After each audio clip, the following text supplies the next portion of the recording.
Okay. So, I think I'm ready. Good morning.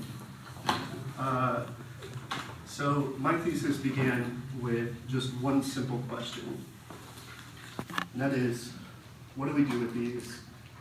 There's a tremendous amount of wasted land created as a byproduct of the interstate highway system across every American city. Taxpayer dollars are wasted as a result of maintaining these plots of land, which is funded by the Highway Trust Fund by means of motor vehicle taxes and fuel taxes, which comes to about $66 billion per year. This is public land. It deserves to be used. There are pockets of waste within the city's fabric. This leads me to Norman Belgetti's. He says there should be no more reason for a motorist who is passing through a city to slow down than there is for an airplane which is passing over it. Belgetti's laid out a utopian proposal for the up-and-coming interstate highway system at the 1939 New York World's Fair, calling the project Futurama. In his proposal, he lays out 4 basic principles of highway design: safety, comfort, speed, and economy. And these would go on to become his lasting legacy. The design of the interchange became not about change, as the name implies, but rather a smooth, homogeneous experience for the users. This led to the highways occupying as much land as needed, disrupting and breaking the density of the urban fabric to create this homogeneous experience via hyper-rational design by traffic engineers using specific mathematical formulas and rule sets or guidelines. Indianapolis, my hometown, is guilty of this occurrence more than most other American cities.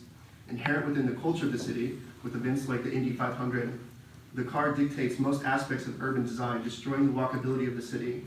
It is known as the crossroads of America because of its unique expanse of highways, linking to 7 major cities such as Chicago and Cincinnati, to name a few. This vastness of the highway system leads to a multitude of interchanges across the city, 47 to be exact, aiding in the problem at hand of wasted public land. After realizing the high number of interchanges within Indianapolis, I thought it would be important to look at the types of interchanges common in the city to understand the various conditions of the in-between spaces. As you can see here, they come in a variety of shapes and sizes, but they do have some commonalities. The park low, or the partial clover, is the most common for smaller to mid-sized interchanges.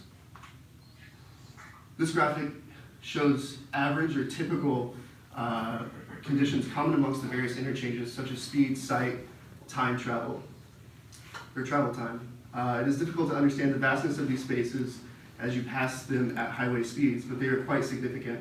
The area of just one single clover averages 3 acres. After understanding the types of interchanges, I began my focus on examples of attempts at reclaiming infrastructural wastelands. This project was completed by Keep Indianapolis Beautiful, a nonprofit organization focusing on keeping Indianapolis beautiful, as mentioned in their name. It sparked my interest and first brought my attention to these wasted plots of land. This is a good first attempt at reclamation, but native plants and totem poles just don't cut it. Next, it's important to look at the High Line because it's a great example of reclaiming a piece of infrastructure that exploits the nature of open-air, elevated space to create a functional park that slices through New York City. Looking at the A8 Arena, which is a project just outside of Amsterdam, it took wasted land underneath an overpass and turned it into a community-based development opportunity that includes a variety of programs ranging from a fish and flower shop to a skate park. Now with this analysis, it's important to understand my project does not seek to reprogram these wasted sites, but to become something new, rather I want to exploit and celebrate the sites for what they are by bringing about attention to their wasted nature. This led me to investigate the use of the folly in architecture as a way to juxtapose the hyper-rational nature of highway design. So as you can see, the folly, by definition, is a whimsical or extravagant structure built to serve as a conversation piece, lead interest to a view, commemorate a person or event. It's also a foolish action, practice, idea, and absurdity. So I began looking at John Haydock for his use of the narrative in his follies, or what he calls masks, to tell a story of a grieving mother and her son who committed suicide. I also began looking at Shume for his series of follies at Parc de la Villette for their formal play developed from a rule set. Now with this in mind, I aim to explore the nature of the folly in its truest sense, to exploit interchange waste and to bring awareness to the wastelands. This led me to look at surrealism. Mel Gooding talks about The Surrealist ideas of revolutionary political change and their ability to subvert the familiar via witty and fantastic interrogations. He also goes on to mention that Surrealism is one of the most radically liberating critiques of reason that adventurously breaks the thread of discursive thought. Surrealism as a movement is historically significant for its ability to challenge and break preconceived notions. I began looking at the Surrealist games for their use as a catalyst for creativity by means of releasing the subconscious to create various outputs. The methods and techniques of the Surrealist games originate out of the absurd, adding a humorous touch to their work that I find quite fascinating.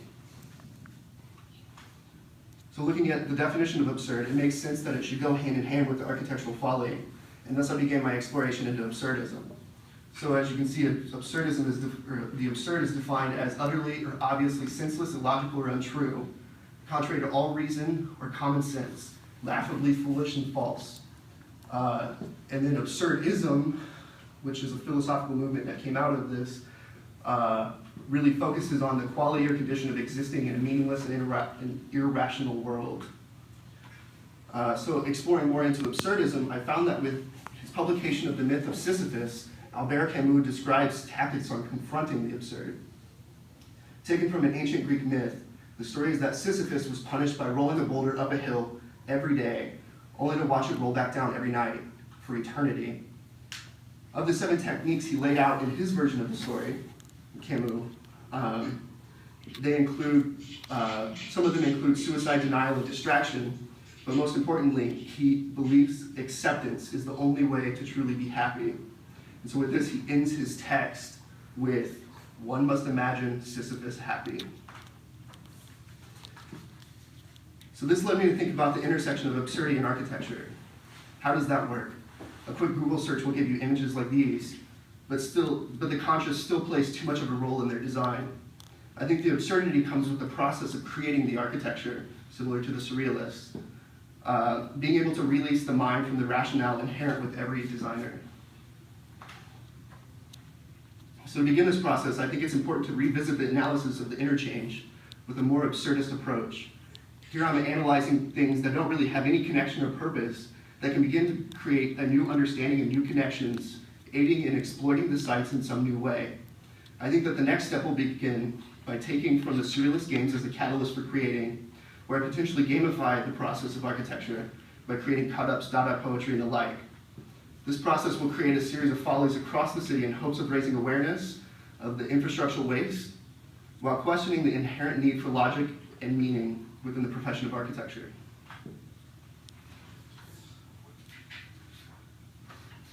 Thank you.